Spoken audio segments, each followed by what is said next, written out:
रिश्ते में तो हम तुम्हारे बाप लगते हैं, नाम है शहंशाह। और इज इट रिश्ते में तो हम तुम्हारे बाप होते हैं, नाम है शहंशाह। Hey everyone, I Priya And I Agna, and we are the Papaya.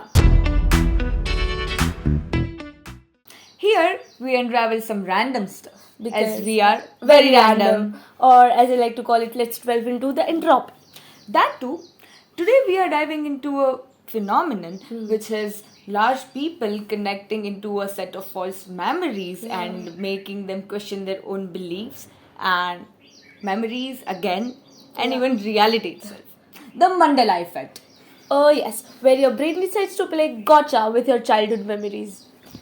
Now, as I said, since this is a bizarre phenomenon, the Mandela effect intertwines people into, again, false memories about historical events, pop culture references, or even basic facts at times. Yeah, and no, it's not just forgetting where you left your keys.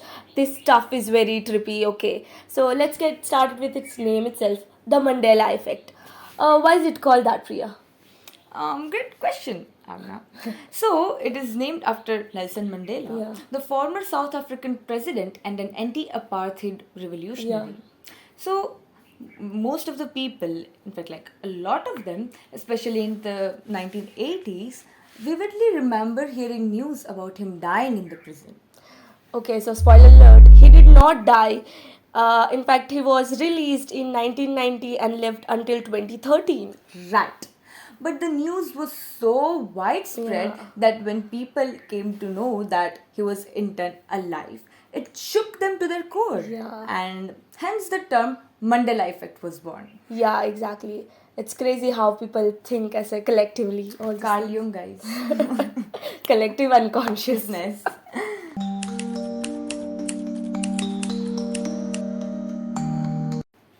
Okay, so let's start with the science first.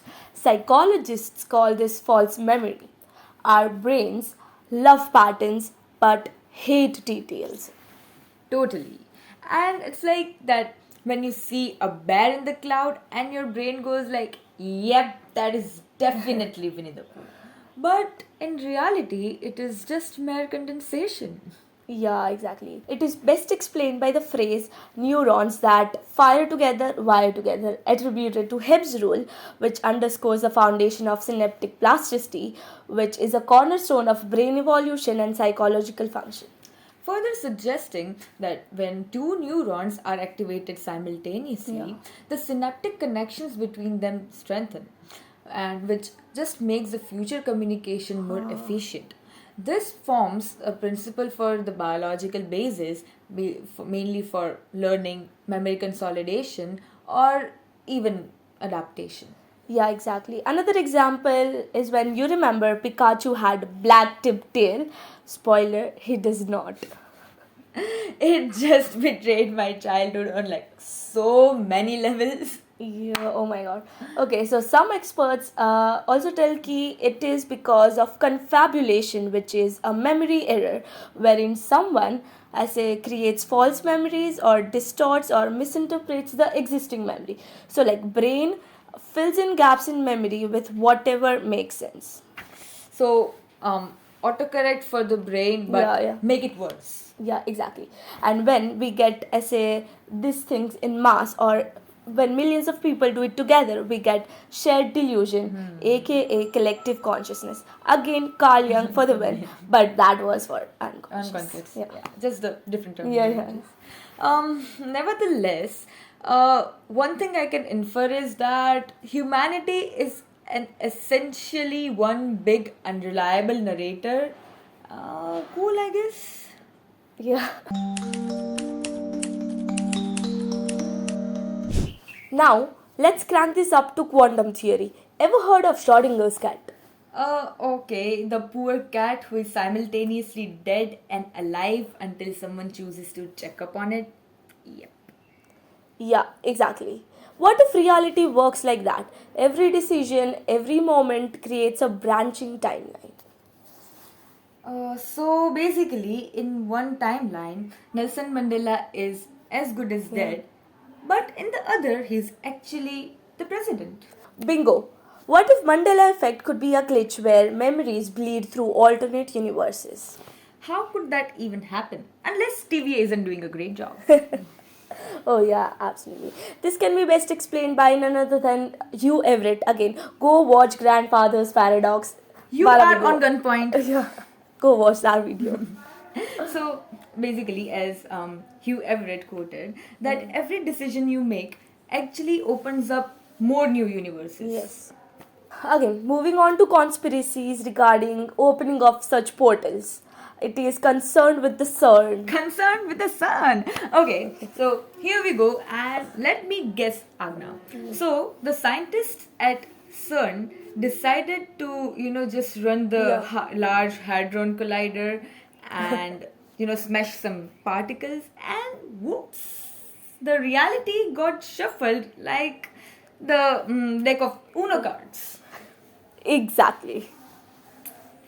Okay, so let me just believe that the world is run by the Hawkins National Laboratory and we all are just living in it. Well, could be the case unless and until like Vecna comes and pops up there too. I don't know about Vecna, I'm not even sure about it, but the oarfish and the Oh anglerfish my have God, surely yes. been resurfacing lately. Yes, for real, for real.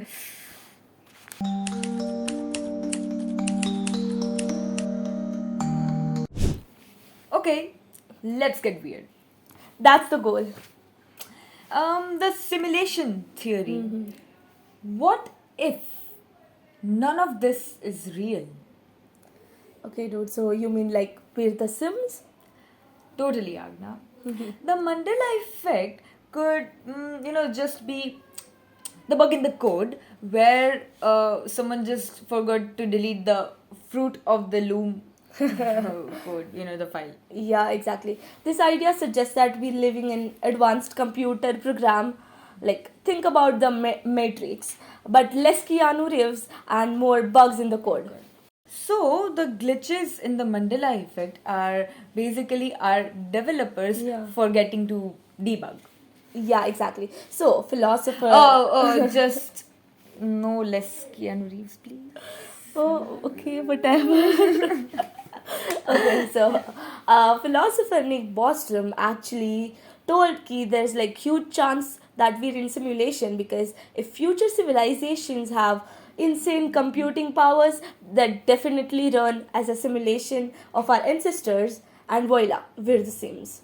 Yeah. So, dear cosmic overlords, please provide me with the unlimited cheat code for Crunchex. Oh my god, everyone wants that. I know, right? And like, so when we talk about Plato's cave, he said कि humans are like prisoners watching shadows on a wall thinking that that's reality. Okay, so it's basically us looking for the glitches and the shadow puppets. Yeah, exactly. And when we speak about dreams, let's talk about Zhuangzi. He was ancient Chinese philosopher. He dreamed he was a butterfly, but when he woke up, he wasn't sure if he was a man dreaming he was a butterfly or a butterfly dreaming he was a man. That's actually mind blowing. So if we take Zhuangzi into the account, we are butterflies dreaming that we are podcasters. Oh my god. Honestly, I'd believe that because butterflies don't have bills to pay. They don't have assignments either. They don't have Meska food either.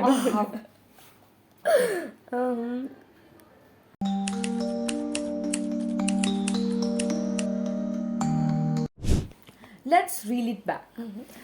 This whole collective consciousness thing. Yes. What if it's just the cultural memes gone rogue?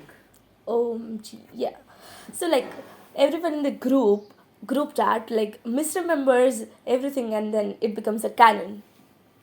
That's what. And honestly, internet made it worse. Like Yeah. one Reddit thread and boom, millions of people suddenly remember something that never took place in the first place. Yeah, exactly. And like it's so like you're saying ki we're all like victim of like viral misinformation. Yeah, pretty much. It's like Yeah, I mean, that's true, but it's fun to pretend that it's all quantum physics at Oh, the same time. true. Just like it was fun to, pretend that the Russian sleep experiment actually happened. Yes. So, like Priya, is the Mandela effect proof of alternate realities, glitches in Matrix, or just a bad memory? Why not all three of them? Maybe the reality is just weird like that. Maybe we're in a podcast that doesn't actually exist. We are the glitch. Tune into the next video to find out if we're real. Okay. Luke, I am your father. Or is it, no, I am your father? Mirror, mirror on the wall, who is the fairest of them all? Or is it magic mirror on the wall, who's the fairest one of all?